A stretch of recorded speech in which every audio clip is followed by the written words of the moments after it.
I'm from. There we go. Great. We'll just continue with the round of introducing and where from, and then we'll start the talk. Go ahead.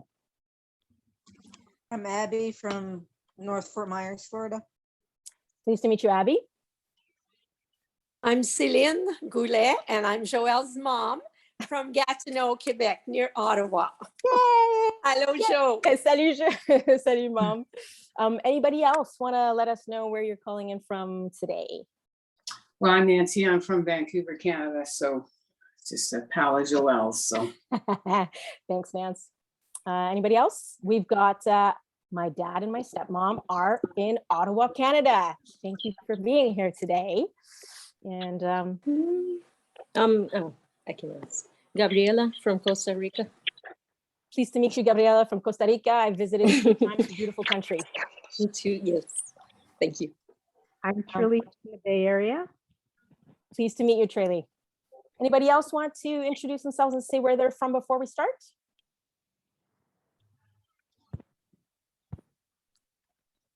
Okay, well, I think that's it. If we missed anyone, you can put your name in the chat and just let us know where you're from. So we will start officially. Welcome to the speaking event, Living with Bipolar with Joelle Perras, who is me.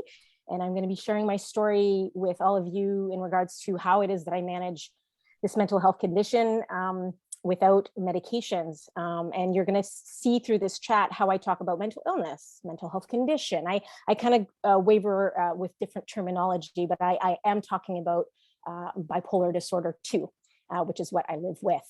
So first off, I'd like to let you know how it is that I got here and why it is that I'm actually speaking with all of you today. Katrin invited me to share with you my experience, my strength, and my hope. And the reason I know Katrin is that we go back. I was very blessed and very lucky.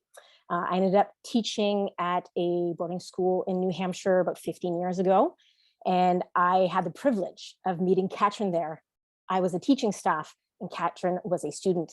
And it's really emotional to say that because that means both Katrin and I have come a long way. And that's very, very special. And it shows me that anybody who is here today has come a long way. So thank you so much for joining us. The way this is going to work, you'll notice I'm a teacher. I used to teach in the classroom. This is kind of something that I'm used to, and I really enjoy it. And so the gift of the gab, I can talk a lot.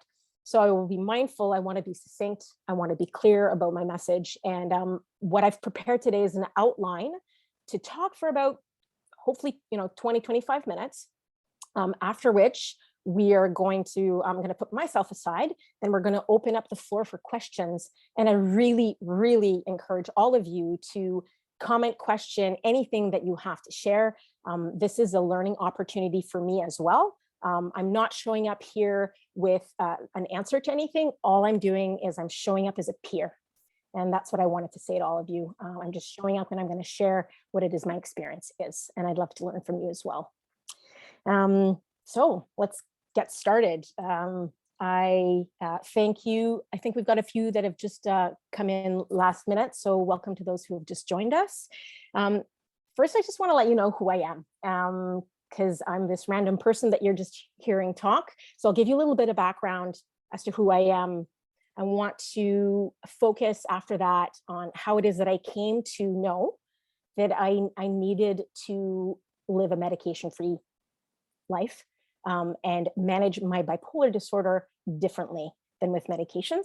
And then I have three major things that I want to focus on, three tools that are essentially my go-to that keep me sane, that keep me grounded and help me through. And after that, we'll wrap up and then we'll open it up. So the other thing I'm going to say is I am not a good multitasker. And so if you do have questions, I'm going to ask you to keep them for the end. If anyone writes in the chat, I'm not going to be able to pay attention to what's being written while I'm sharing. So I'm going to ask you to keep note of that till the end. All right. So who am I? My name is Joelle Perras. Like I said, I am French Canadian. I'm originally from the Outaouais region and Ottawa in Ontario, Canada. And I currently live in Vancouver, BC in Canada, which is, for those of you who don't know, just a few hours north of Seattle on the West Coast. And I'm an educator. That's, you know, I don't say that lightly. I don't say that because I teach in a classroom. I say that because that's my passion, because that's what I do in life, and that I know is my mission. It's part of me, whether I am teaching in a classroom or I'm doing this. And that's why I want to share my story. I was diagnosed with bipolar disorder 2 in 2011. And what I'm going to share with you might not be anything new for some of you. You might know exactly what it is I'm talking about. I might share the exact things you already know, but I'm just going to ask you to listen with an open mind, and maybe feel connected somehow to what I'm sharing. And my goal today is that hopefully all of us, including me, can leave with one new idea, one new thought, or a new tool that we can apply to ourselves, or a new perspective or attitude. That's why I love coming together in community. I grew up, so just, you know, a few minutes on how I grew up. I grew up a very physically active person, very involved in school. I have a lot of energy. I was involved with my school life, and at a young age, I really started experiencing a lot of different moods and very cyclical moods. And I did not know what was going on. I was, you know, my parents, God love them. I'm very lucky. I come from a family who has cared for me and about me and never judged me. And for them, they never saw something that was of the matter. You know, I was Joe. Joe's just, you know, moody, has big emotions. You know, that's, you know, Joe's a little defensive, a little irritable. That's just Joelle. And so I ended up, you know, going into my 20s. By the way, I'm 43 now. So I just want to give a little reference point. So into my 20s, those moods really started acting out a lot more. And I want to be clear that with bipolar 2 disorder, I do not experience psychosis. It is not part of my experience. So in my 20s, I started noticing that there were a lot more depressive episodes. I didn't call them that. I just knew I felt depressed. I also felt hyper. That's how I expressed it back then. And that's how people in my life and family, friends would mirror me and tell me, oh, you look hyper right now. And obviously I'll refer back to that as hypomania once I figured it out. My 20s, what happened is that I started self-medicating with alcohol because I was scared. I had no idea what was going on inside of me, and I was frightened. And I fell into alcohol, as a lot of people do with substances, to numb, to make easier, to make more palatable, and just to not feel. So my 20s were very heavily self-medicated with alcohol, and at the point where it became a problem. And I started seeing that the alcohol was a problem, the moods were a problem. And that's where I hit a wall, and I'm like, I don't want to take medications, but I think I need to try. I took medications that were offered me from a doctor, seeing me as unipolar depression. I had not been fully diagnosed yet. And here was the problem. I was heavily self-medicating with alcohol while taking antidepressants. I think most of us know here that the effectiveness of any medication is impacted by recreational substances that are taken heavily, such as alcohol. And so, you know, antidepressant weren't doing much. I ended up having many, I call them, quote, mental breakdowns. I didn't know what else to call them at that point. I had several in my 20s. And by the time I hurt I was in my 30s, I think I was 32. I was teaching full-time in a high school, and I had the biggest episode yet. I learned to call it an episode because I became aware afterwards that it was a bipolar episode. And that's when, thankfully, my family physician ended up telling me Joelle, it's time that we seek some psychiatric assessment and evaluation. There's something more going on here. And the only way I can help you is if we press a little bit more. And so luckily, I don't know what other people have experienced with mental health care, but for me, I feel very blessed in Canada, especially in Vancouver, BC. I was paired up with one of a renowned psychiatrist here in the west of Canada who actually established the Mood Disorders Association of BC. And he's the one who helped me out and diagnosed me in April of 2011. And some of you might know that was a turning point for me. You know, that was the point where I went, oh my God, that's what's going on with me. You know, I've been trying to take care of this with substances, which became, by the way, problematic, and substance abuse and dependency. And at that point, that's when I started taking medication. So I want to speed up to when I stopped taking medication so I can focus on what it is that I do now. So I just want to give you that preface. So I ended up taking prescribed psychiatric medications, followed very closely with my psychiatrist for 7 years. I tried many different types, and I don't want to focus on all of the types because that's not my focus here, but that would be for a whole other talk. I did try a lot of different mood stabilizers and antipsychotics and antidepressants, boosters, what have you. At one point, I couldn't keep count of the medications I was on. We came to a point in 2017 where, and I don't say this lightly, but I don't need to spend too much time on it, is I came to that dark place of, I can't do this anymore. The medications had actually increased the cyclical timing of these episodes. I was no longer having a depressive episode, then a hypomania. I was ultra rapid cycling in the same day. And it was completely unmanageable. I spent actually years not being able to work because I was in constant episode. And the amount of management that took was completely draining. And not to mention that I felt very hopeless and helpless. So in 2017, talked to my doctor. I'm like, look, this isn't working. You know, moods are even worse. What's going on? And we saw that the medication had but little efficacy. They were but less than efficient to help what I was experiencing. And it was either, here were my options at that point. I either end my life or I stop medication. I did not see any other way out. And I see someone, you know, nodding their head. And that is the truth of the reality that some of us experience. And so I loved my life too much. So what I did is that I asked for help. I said, look, I need off this roller coaster. Before starting that medical treatment for bipolar, I was already on a roller coaster that I feel like I couldn't get off because I didn't understand what was going on.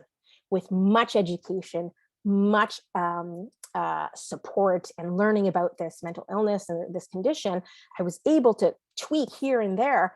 But when it got to 2017, at the end of those 7 years, there was, it was do or die. We had to change something. And the important part is I made a very, very a very focused and mindful decision around withdrawing from all medications. And it was not an easy task. Again, that's for another talk, but very seriously, withdrawing from any medications that I had been taking for a total now of 11 years had to be medically supervised. And I did it in all of seriousness, in all of care, and I was well surrounded while I did that. So now that I've gotten here, now it's 2018 by that point, that's 5 years ago, okay? So I've ramped you up. Now what do I do? Now I have cleansed and detoxed my body and my mind from these medications that were making it living hell for me. And I didn't know how to continue. I want to be mindful and let people know that I do have a psychiatrist to this day. I am followed. I have medical care. I just do not take psychiatric medications from the past. I've been told that that's what they call refractory to medications. Some call it treatment resistant bipolar. I am resistant to medical treatment with medications. I am not treatment resistant to talk therapy, to psychotherapy, and to all lifestyle choices that I have made to help me. So yeah, what have I done in the last 4.5 years that make me feel like me? So that's where I'm going to start. Hope that was a long introduction, but I think I gave you a good base. So a little bit later on, I'm going to tell you about what it is that, how bipolar manifests for me. And the reason I didn't get into that right now is that I want to give you my 3 tools that I use. They are my backbone. Like, I swear by them, and I get emotional seeing them because it has saved my life. And I'm going to share them with you. And once I've shared those tools, then I'm going to show you how it is that I apply them when I am in an episode. There's no use in me sharing with you, great, this is what I do, but what does it look like when the shoe drops? You know, like, what does it look like when we are in a place where those moods start swinging and I'm in hypomania and I go into a place of insomnia and I can't stop the cycle? And is it time to go to the hospital? What is it time to do? So, all right, I'm going to share with you what my prescription is for my mental health recovery plan. It's taken years for me to get here. I don't want to create any illusion that this is something I established in the last 6 months. This has taken many years of listening to myself, of learning, and learning from others. So 3 things that I do. And because I'm an educator, I brought some visual aids. So got 3 things I'm going to share with you. First one is, I don't know if you can see this, self-awareness. All right. The first thing that keeps me, I'm just going to side note here. I want to share with you a few different terms that I use so that you can follow what it is that I'm saying. I talk about myself as living with a mental health condition that is also called bipolar disorder or mental illness. And I go in 3 different phases. When I am stable, I call myself in wellness. When I'm in an episode, I am in my mental illness. I'm sick. I feel sick. And when I'm in that like recovery period, that in between, I say I'm recovering. I'm recovering from an episode. So let's get back to that self-awareness. How did the self-awareness start? And what do I do in order to stay self-aware in those 3 phases? While I'm in an episode, when I'm feeling sick in my illness, while I'm recovering from an episode, and when I'm in wellness. Okay. Oh, I've got some good stuff for you. The first thing I learned 10 years ago when I was diagnosed is to start a mood chart. Okay, this one's on paper. You don't need to see what's written. I just wanted you to see, an actual paper representation. Here are the components of my chart. Here are the days. I have 2 weeks on a chart. Okay, I was told when I was diagnosed and to start tracking my moods. Seeing as I was someone who was a bit of a perfectionist, that didn't strike any chords with me. I'm like, I can do this, no problem. I'll write it down on a sheet of paper. But I didn't know that, wow, almost 11 years later now, I have tracked my mood every single day. Like, let that land.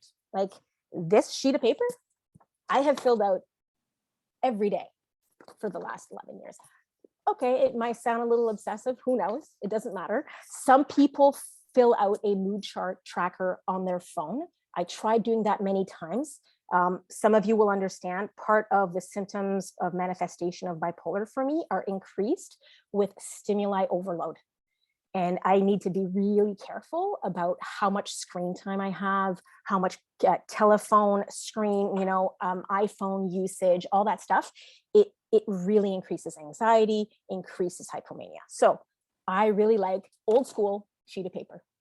So I'm going to show you a bit about how I use this mood chart. And I'm sure a lot of you are already doing this and tracking it. And I'm actually really interested to see and compare what people do, perhaps afterwards during the question period. So the reason I'm showing you an actual filled out sheet is that I want to show you that colors that you see in the chart. Again, it's not important that you see what's written. I just want you to see the visual, okay? So I'm going to show you up here, you see pink, pink, pink, pink circles.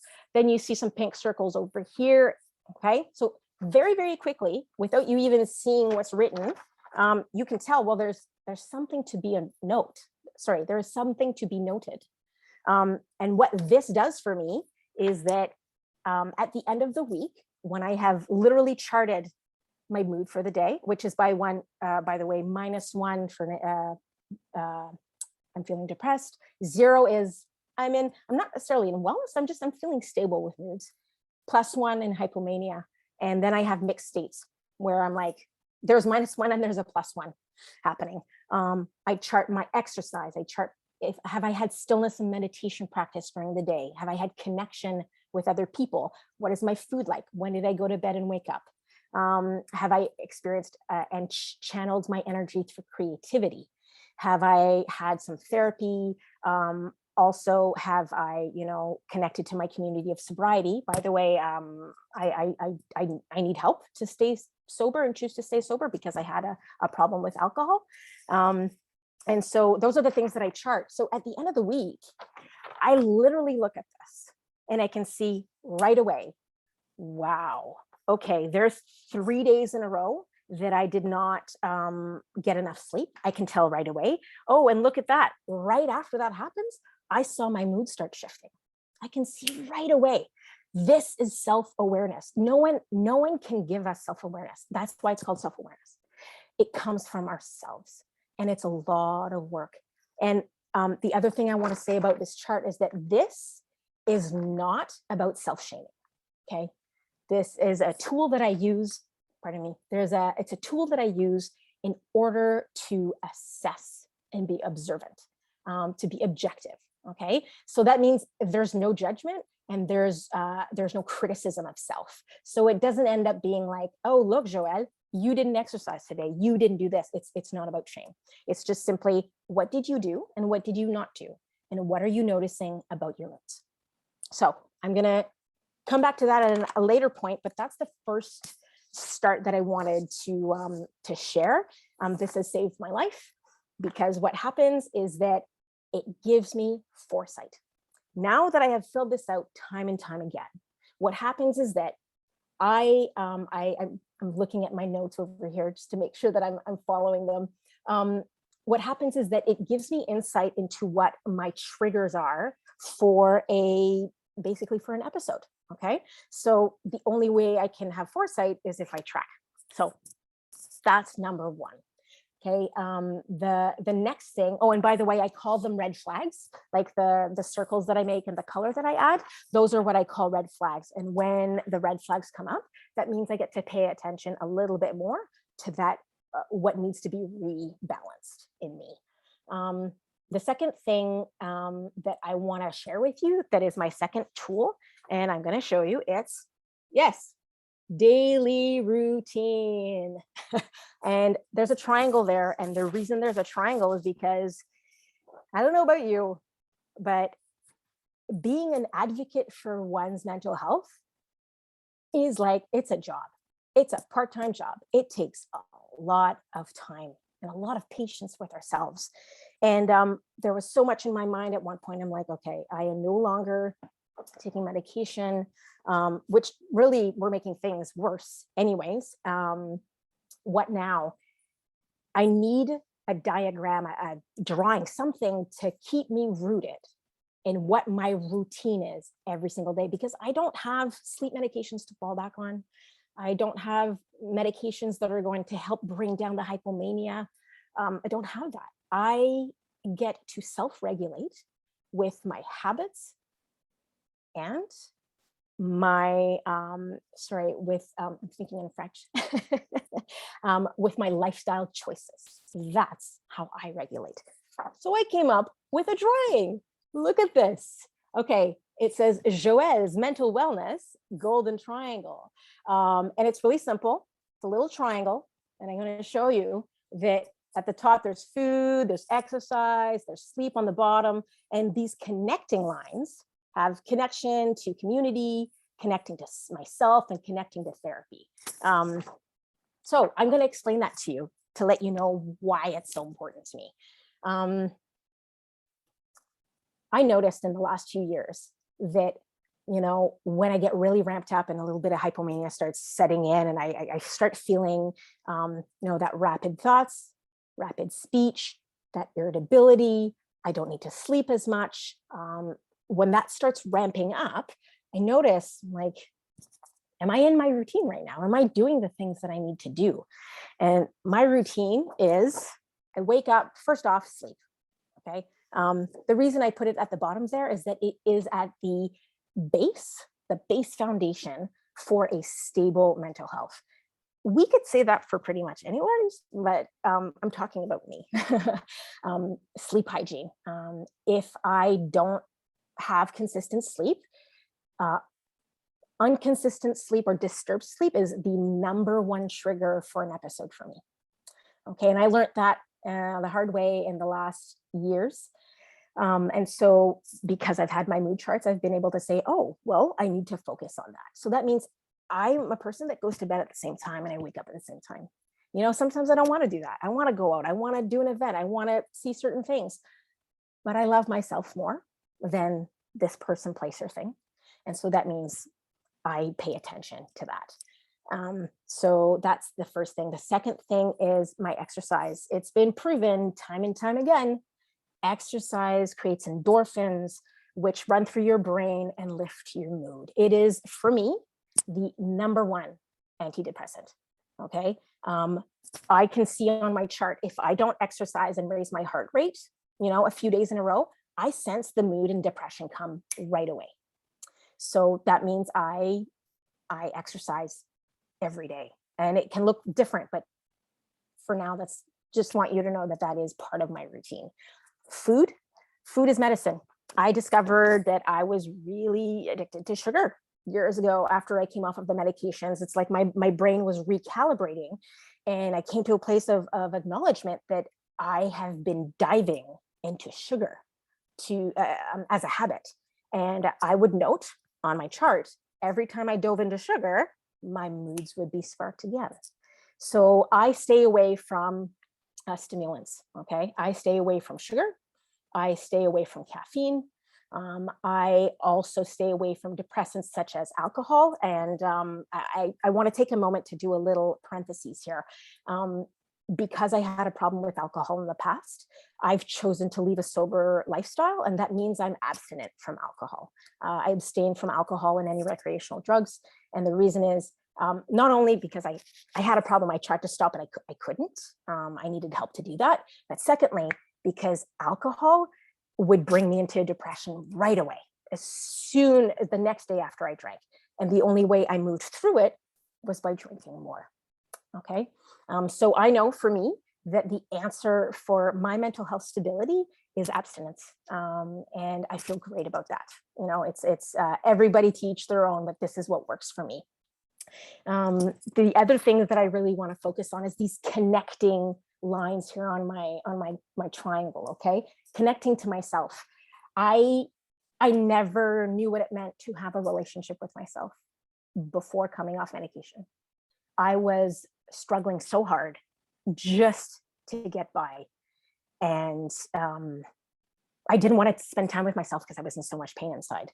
And ever since I've not had the medication, I've had to focus more on my habits and my lifestyle choices. And it forced me to spend time with me.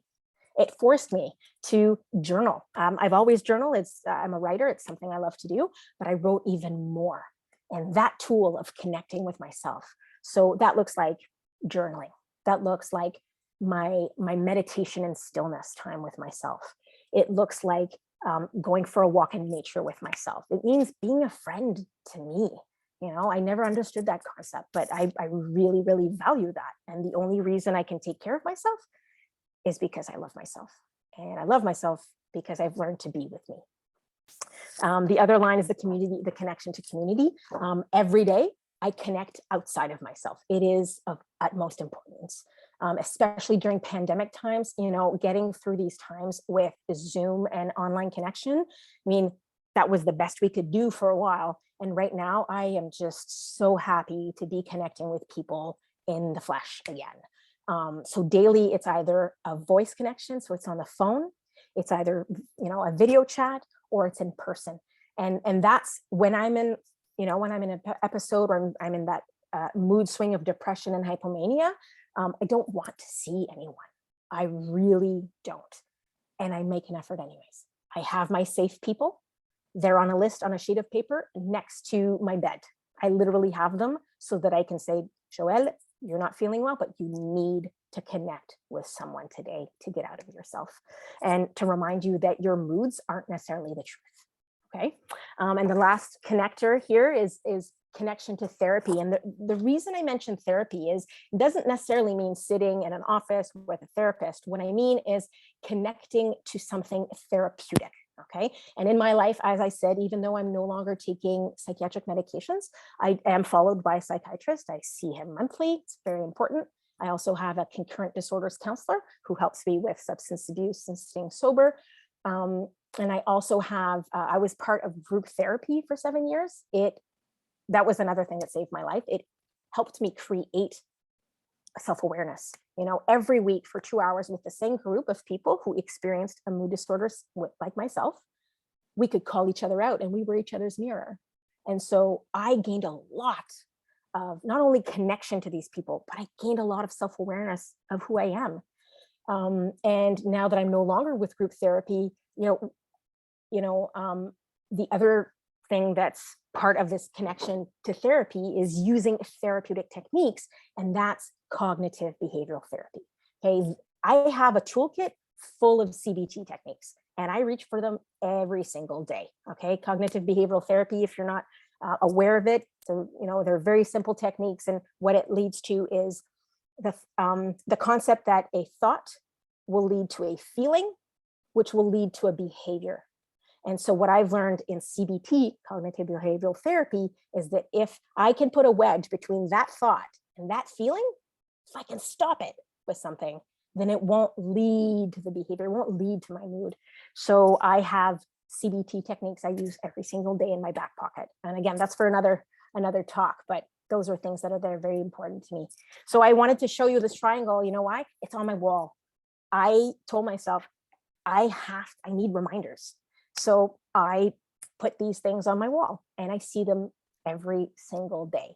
Sometimes I'm like, oh, whatever, the triangle's there, it's no big deal. And sometimes I wake up and I'm like, thank God it's there, because I am in such a deep depression that I don't know what can bring me out. I have to be able to step out of myself to observe myself and walk myself through it. And having those key techniques, those things that are laying around my home, helps me to stay focused. All right, I'm gonna wrap up with the last thing that is of utmost importance here. And I don't know if anyone can guess what that last thing is, but it's this. It's an I can attitude. My attitude and my perspective of myself and my life has changed so much in the last few years. And the only way that I can stay stable enough and walk myself through living with these episodes in my life is to be able to say, I can do this. I have agency. Means I am an agent of my own life. I have choice. I can choose what I eat and put in my body and not take stimulants. I can choose when I go to bed, even though my hypomania drags me, into the wee hours. I can do something about that. I can bring people into my life and stay connected with people and share my story. I have all of those capacities. That's my attitude. And let me tell you, when I first got diagnosed, my attitude was, I can't do this. I'm always going to be depressed. I'm always going to be messed up. And I'm never going to get better. That was my attitude. And you know what? It didn't help me. it made things worse, and it made me feel even more hopeless. So my attitude shift a few years ago, which was in line with me withdrawing from the medications that were hurting me, really helped create this base and foundation for knowing that I can do something about this. You know, I may live with this mental illness, and sometimes I feel great and I'm in wellness. Sometimes I feel so awful and hopeless, you know, and yet I have these three things. I have, you know, I have my self-awareness, I have my daily routine, and I have my attitude that get me through. So the thing that I'm going to wrap up with, like that I'm going to basically kind of conclude and synthesize with, okay, is great. I have these things. What does it look like when I'm in the actual episode? Like it's nice to think of these things in these pieces of paper and, you know, these mood charts, but when things get serious, what does it look like? And so, well, now that I have these tools, when I'm in an episode, the first thing I depend on are my habits. Okay. So that means when I'm in wellness, I practice the habit. The first thing I do in the morning, I say positive self-affirmations. Even if I don't believe them, I don't care. I say them. My brain needs to hear them. I say them. I do my meditation right away. I do my yoga and breathing.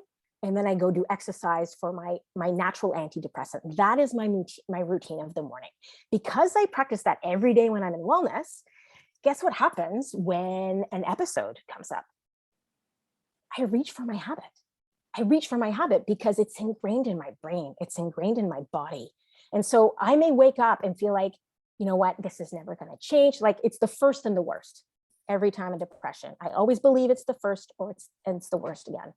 The reality is I don't want to get out of bed, but I know that my meditation cushion, I can see it. I'm like, oh, I do it every morning. I guess I'll just go sit on it. You know, it's amazing what the brain will do if we train it. And that's what I've had to learn to do. And it's been really hard, really hard. And you know what? It works. It works because I'm alive. I'm here and I can share that with all of you. So that's the first thing that I depend on are my habits when an episode happens. I use my CBT techniques all the time, whether it's writing down my list of limiting or false beliefs, like this is never going to change. I'm feeling like this and there's nothing good for me in this world.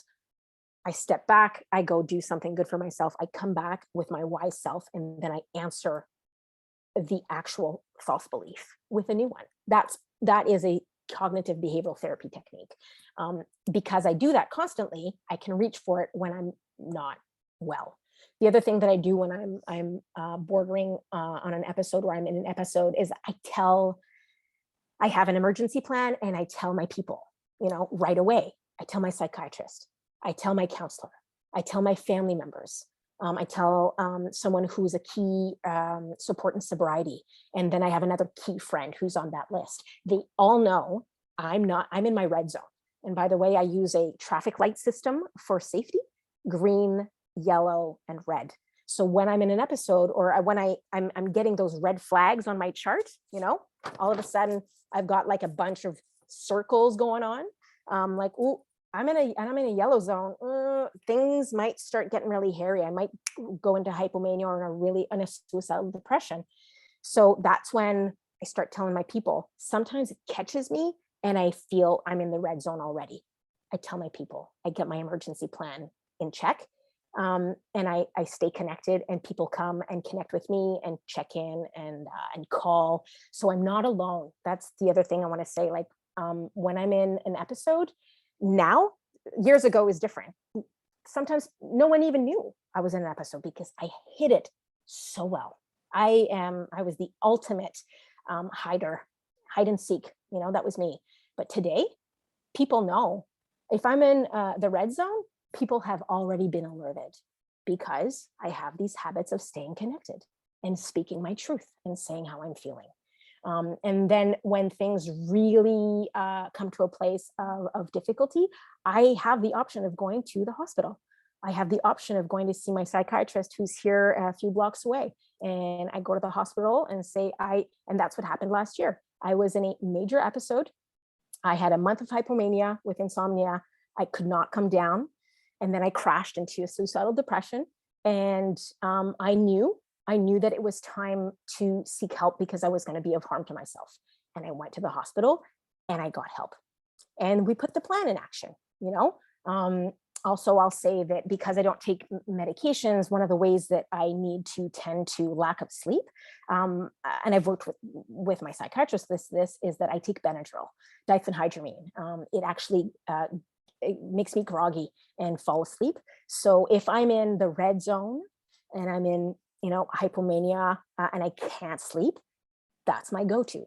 You know what, I just do it, and it helps me and it knocks me out, so I can come back down. I can actually have a few hours of sleep.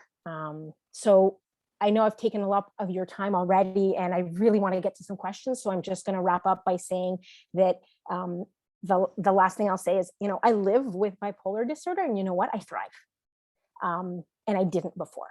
I didn't think I ever could, and it's possible. It is absolutely possible. And it's because I accept this is just a part of my life. It's okay. I don't have to fight it so much. The other thing I'll say is I didn't do anything wrong. I have nothing to be ashamed of. You know, I'm an amazing person. So, and everybody here is amazing in their own right.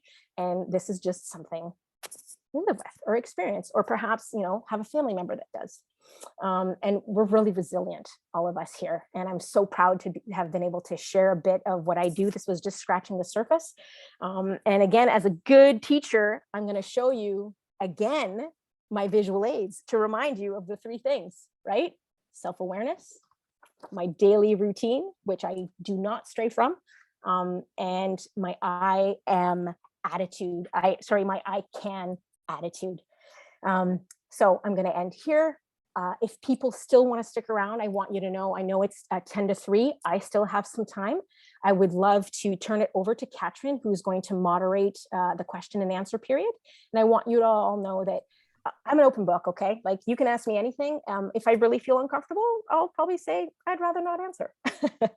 And if you want to share and compare what it is that you've done, I am here to learn, and I'm really honored. So thank you so much for letting me share my experience with you. Hi, so I see Esther has a question.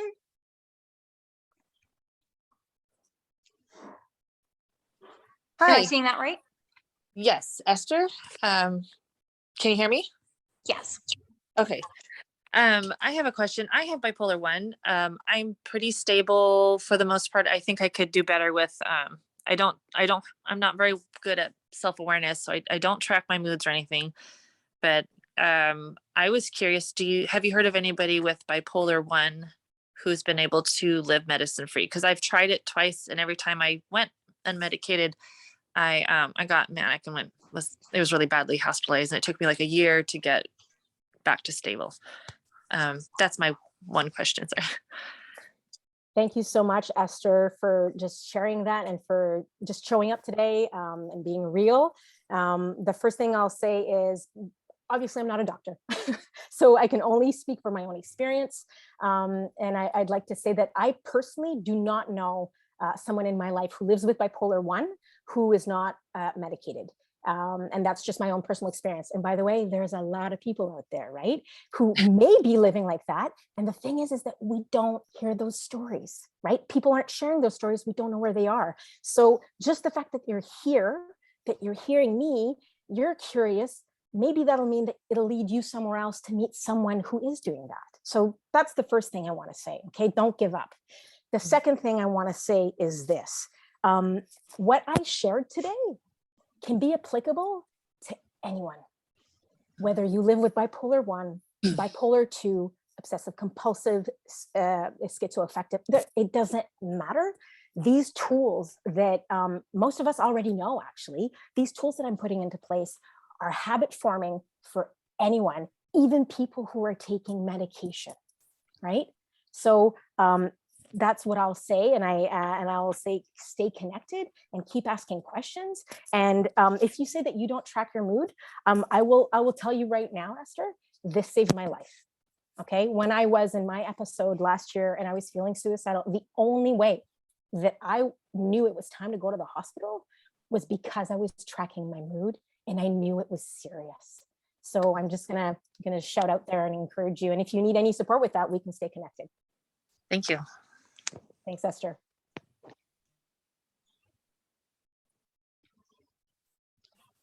Oh, we've got a hand up. I think Willa. Willa? Yeah, was fiddling, trying to get my mouse to work.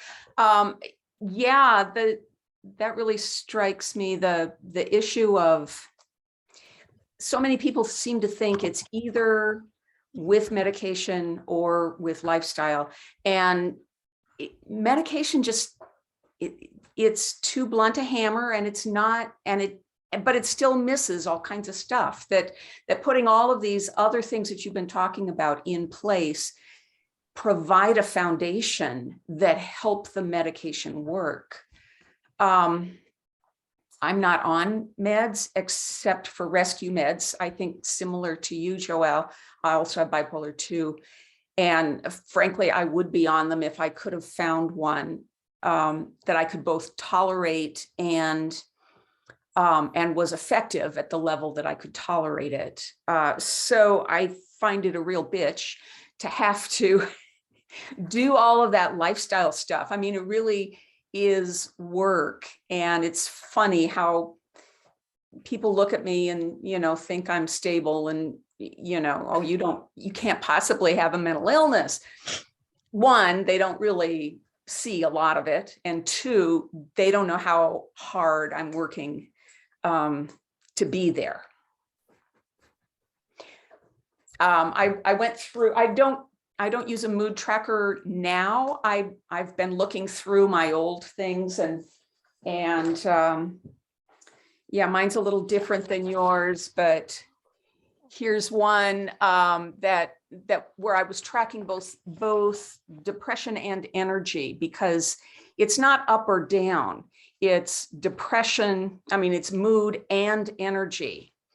And when the energy rises and the mood goes down, which was happening a lot for me while I was still trying to find the right meds, mixed episodes, that was my danger zone. So that's how the chart helped me. And then I know Gabrielle is from Costa Rica, and you can't see this one as well, but I saw a note that I was in Costa Rica, and I was marvelously stable there. And I'm there for a long time. Every day the sun rises at 6 and sets at 6. And I have to, I mean, the weather and the heat in the house enforce a level of stability that just clearly demonstrated to me that that's the way I need to go. Yes, it's actually very nice when you're at the beach. And you mentioned you are, you have a house in El Coco Beach. Yeah. And only 2 rooms. I mean, only the bedroom and the office are air conditioned. So I have to be there in the heat of the day.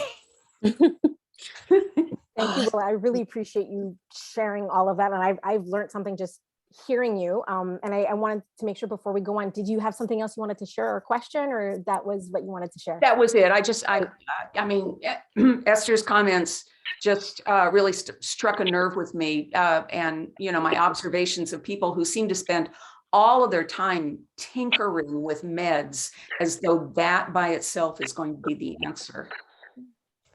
And it just is. Thank you so much, Willa. I really appreciate that. And I'm glad to see another fellow person in recovery with bipolar using paper charts. It's really great. And I also like to comment, I actually am feeling jet lagged right now. I was in Miami for 2 weeks and I just got back 3 days ago.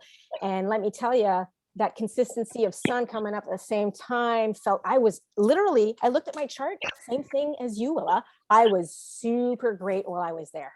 I just got back And like I'm jet All over lagged, the I'm place. sleeping the same, and all of a sudden I'm seeing a little shift. So just for others who are listening, so right now, what that would mean is that with my traffic light system, green, yellows, red, I'd say I'm bordering on the yellow zone, right? Like I'm feeling okay, I'm well, except that I'm having red flags on my chart.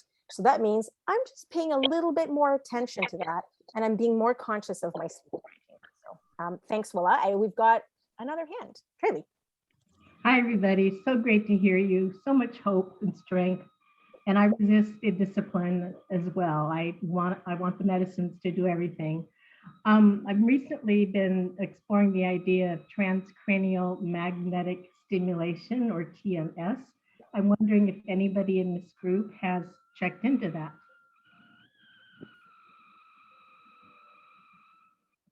Okay. Katrin, do you want to speak to that? No, I didn't catch that last bit.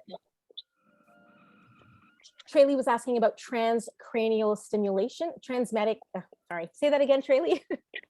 Transcranial magnetic stimulation, or TMS.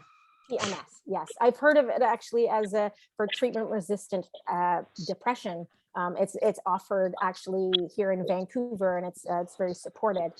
Katrin, do you have anyone in the group who can speak to that or has experience? I'm not sure. I'm not a doctor, so I don't like to give information out that I don't know much about. Has anyone done it before that wants to talk about it? There was Tralee, a, sorry, go ahead, Tralee. go ahead. There was a question. What does it do? It works on the depressive part of the brain, and it's a 6-week everyday thing for 5 days a week.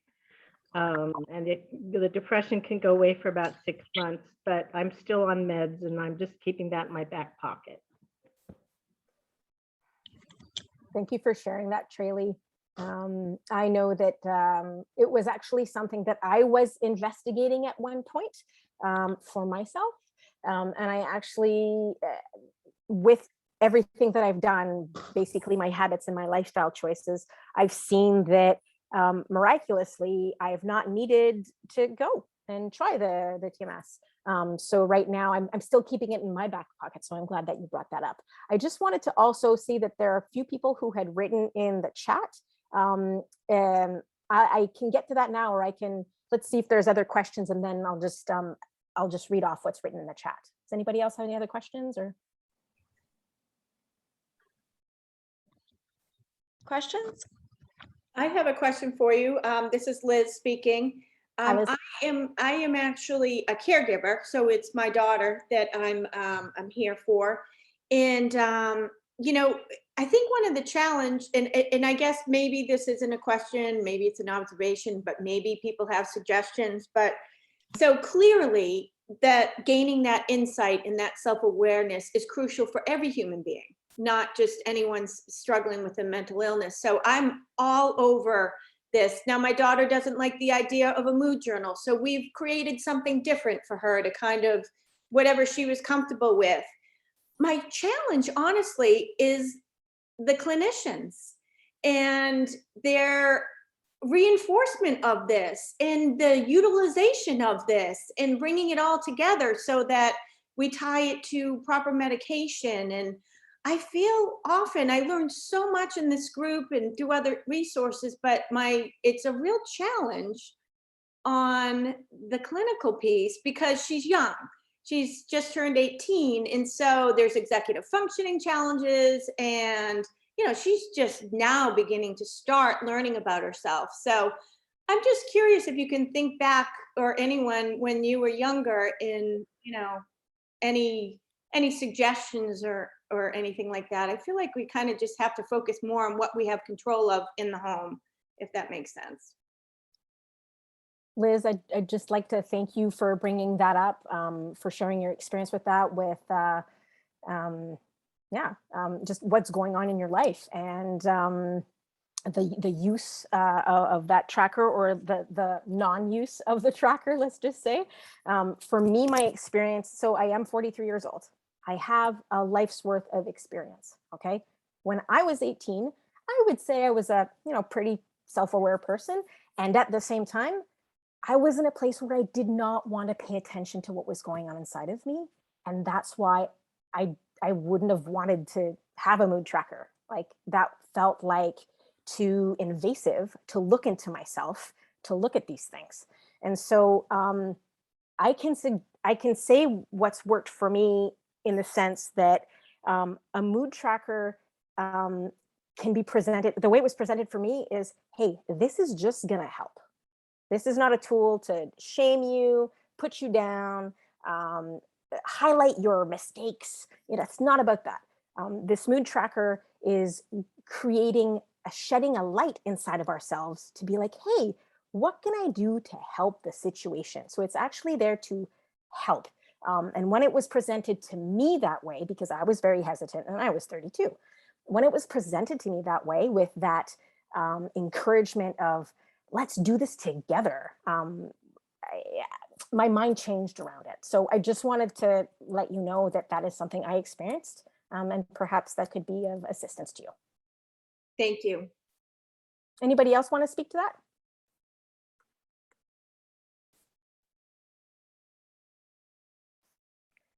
I'd like to go ahead and, gift of gab, I guess. I'd like to go ahead and tag on to what I have just said. I think it was Liz who was just speaking.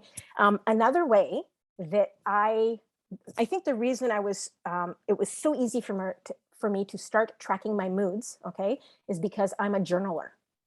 I journal, which means that I do self-reflective personal writing. Do not show it to anyone. It is personal, it is private, and I do it for myself. And I started that practice when I was very young. And the reason I did is that I felt so alone in my head.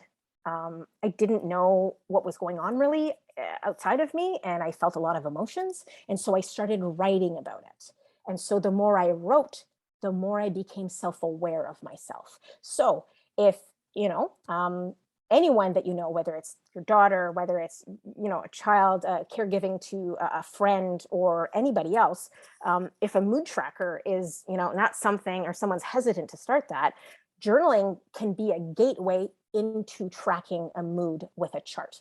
And it's a more natural way to start reflecting on oneself. So I wanted to share that because that also really helped me. I'm looking at the time. We're through 6. I know some people are starting to leave. Does anybody else have any comments or questions? And then I'm going to go through the ones that are written in the chat.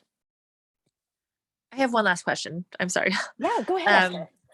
Hi, I have 5 children. I homeschool 2 with special needs. I have 2 that are in public school and an adult child. So when you talk about routine, my routine every day is very different depending on the schedule of what's going on with school. Do you have are there certain minimum things I should do to, because I every day is never the same. So what can I do but to have a routine? Oh, Esther, thank you so much for being vulnerable and asking that question. Asking for help is the biggest thing that I have learned in my, recovery, my recovery with bipolar. And I can only say what's worked for me, right?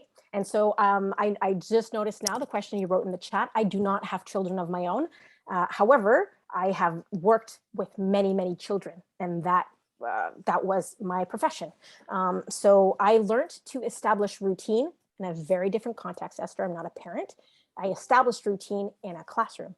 And so if there are parents here who want to share their experience, strength, and hope in regards to sharing routine at home, that'd be wonderful. I know that I can speak to this, okay?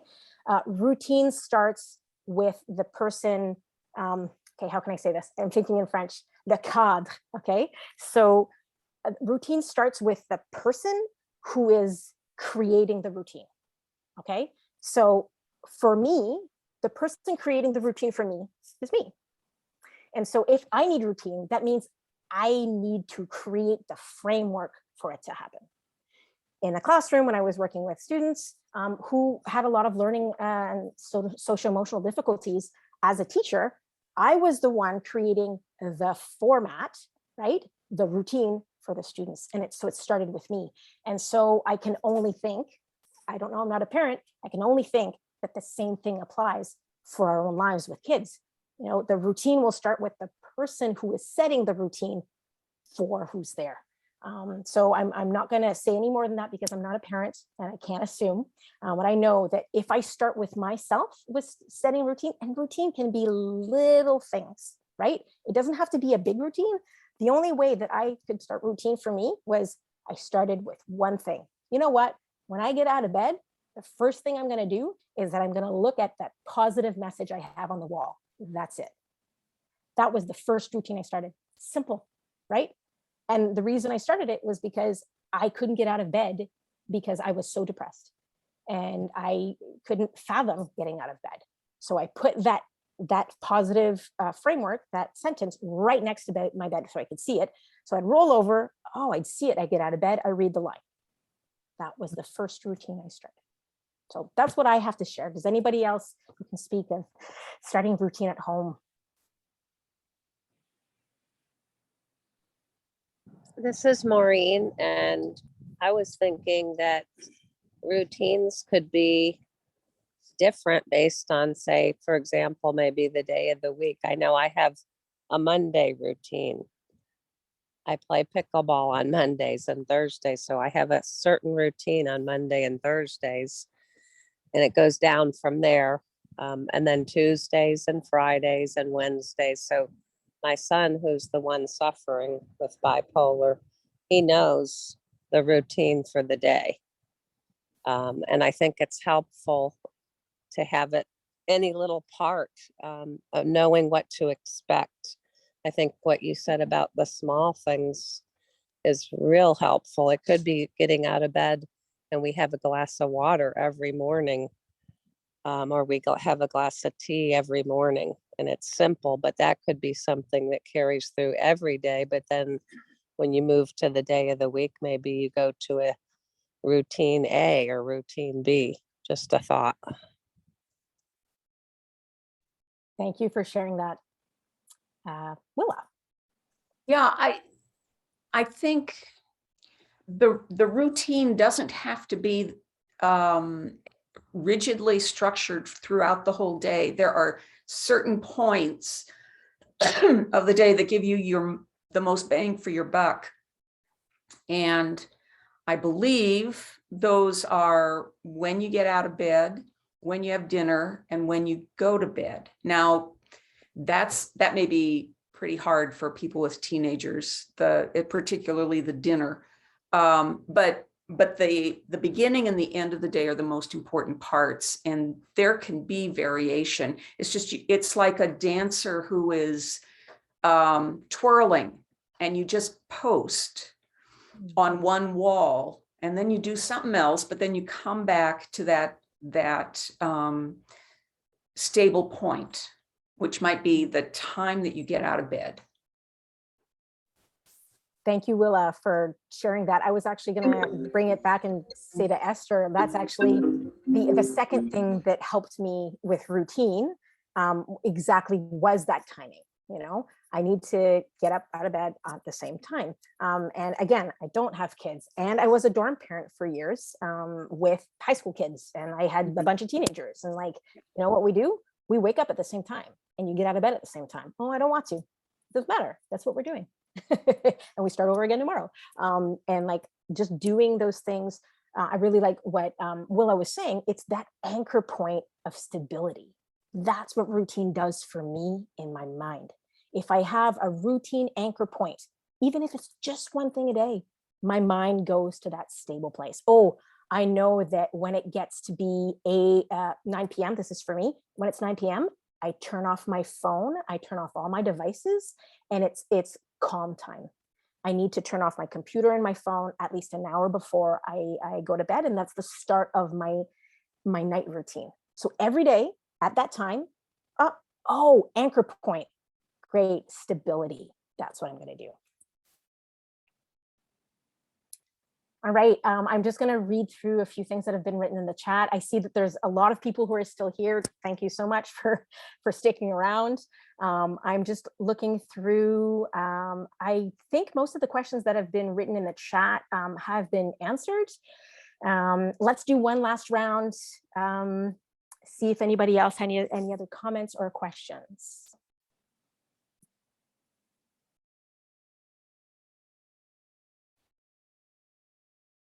Doesn't look like there are any last comments or questions.